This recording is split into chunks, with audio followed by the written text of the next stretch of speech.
Commonwealth Bank says it's raised $570 million through its first offer of retail bonds. In total, 5.7 million retail bonds were issued at $100. The retail bond began trading today at midday Australian Eastern Daylight Savings Time. And for more on this, we're joined by James Shillington at FIG Securities. James, really appreciate your time. Well, just firstly, tell us about the new CBA retail bond that's listed and how it's trading so far.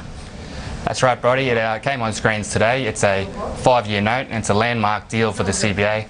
It's the first of its kind. It's come on screen. It's trading around par at the moment. Given it's a quiet time of year, we've only seen a handful of trades, but yeah, they're all around that par amount or $100. And how do you expect it to trade in the new year? At a premium or a discount?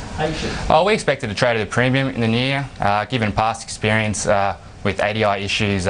Most recent ones are ANZ convertible shares and Pearls 5. They've all traded around a 4% premium to their face value.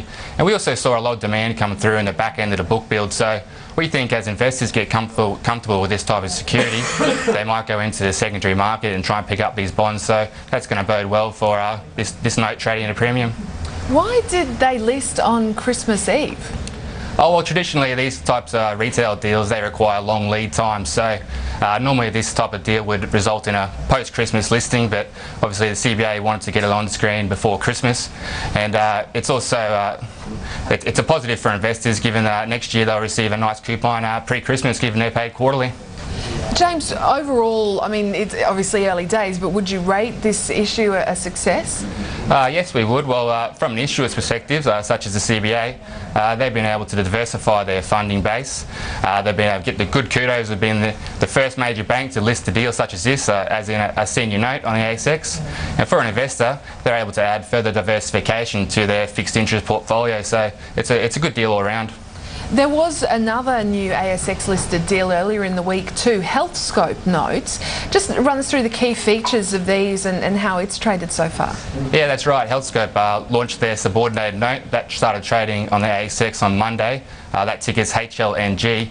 That's traded, it came on screens initially at 100.5, but it's traded around that par amount all week. That's a fixed rate 5.5-year note, paying 11.25% fixed. And obviously it's a good time to have these two deals on the go for retail investors. On one end of the spectrum you've got what we would consider very low risk senior debt of the CBA versus slightly higher risk at the Healthscope. So obviously a trade-off between risk and reward. You can have the 1.05% over BBSW, or you can take the 11.25% fixed rate annually. Just back to CBA, I mean, when do investors receive their first coupon then on that, and what interest rates do you expect the coupon to be paid at? Yeah, the first coupon's due in April next year. It was set this morning at 6.02%, and obviously being a floating rate note, if we do see further interest rate rises next year, investors can expect to receive a little bit more cash in their pocket. Was demand strong for the notes? Were the terms attractive? We consider the terms quite attractive.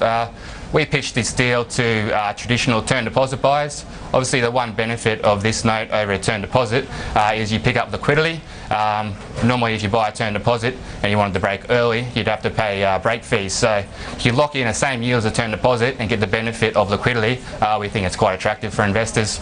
James, really appreciate your time. Thank you so much for speaking with us, and have a Merry Christmas. Thanks, Brodie. You too. James Shillington there from FIG Securities.